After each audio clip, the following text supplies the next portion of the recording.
अगर आप भी चाहते हैं कि पूजा फिल्म्स का ऑडियो वीडियो सबसे पहले आप तक पहुंचे, तो लाल बटन को दबाकर चैनल को सब्सक्राइब करें और साथ में बेल आइकन को दबाना ना भूलें। बोला बोला छठी मैया की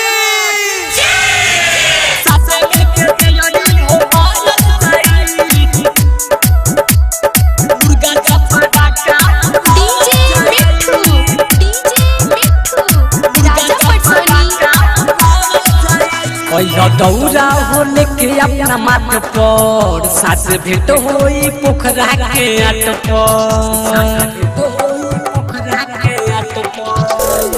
दौरा हो लेके अपना माथ पर सास भेंट होई पोखरा के आट पर। छठी माई के ही मेला बड़ी लागेला सुनेरा, छठी माई के ही मेला बड़ी लागेला सुनेरा, मैया के गोरे लागल जाई साथे मिलके दियनी हो बारल जाई, नागिन छपाड़ा का उड़ावल जाई, साथे मिलके दियनी हो बारल जाई, मुर्गा का पाड़ा का उड़ावल जाई। राजा पटसोनी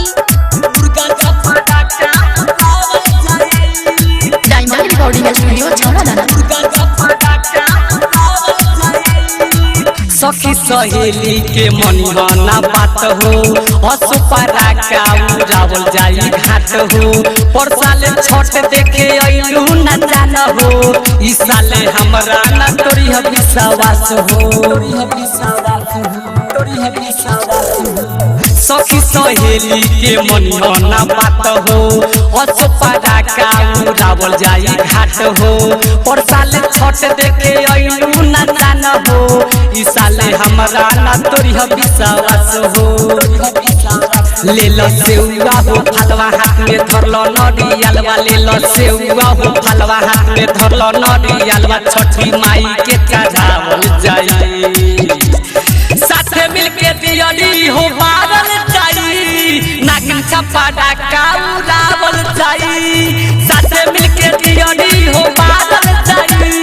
मुर्गा का पाड़ा का उड़ावल जाई, साथे मिलके दियनी हो बारल जाई, मुर्गा का पाड़ा का राजा पटसोनी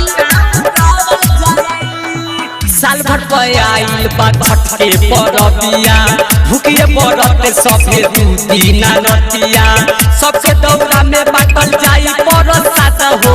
मैया दिहे हमनी के आशीर्वाद हो। साल भर आइल बा छठ के परबिया, भूखिए बरत सभे दूधी नतिया, सबके दौरा में बाटल जाई परसाद हो, मैया दिहे हमनी के आशीर्वाद हो।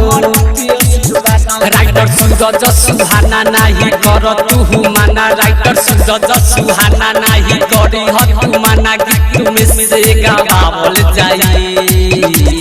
साथे मिलके दियनी हो बारल जाई, नागिन छपाड़ा का उड़ावल जाई, साथे मिलके दियनी हो बारल जाई, मुर्गा का पाड़ा का उड़ावल जाई। दौरा हो लेके अपना माथ पर साथ भेंट होई पोखरा के आट पर, छठी माई के ही मेला बड़ी लागेला सुनेरा, छठी माई के ही मेला बड़ी लागेला सुनेरा, मैया के गोरे लागल जाई, साथे मिलके दियनी हो बारल जाई, नागिन छपाड़ा का उड़ावल जाई, साथे मिलके दियनी हो बारल जाई, मुर्गा का पाड़ा का उड़ावल जाई। डायमंड रिकॉर्डिंग स्टूडियो छौड़ा।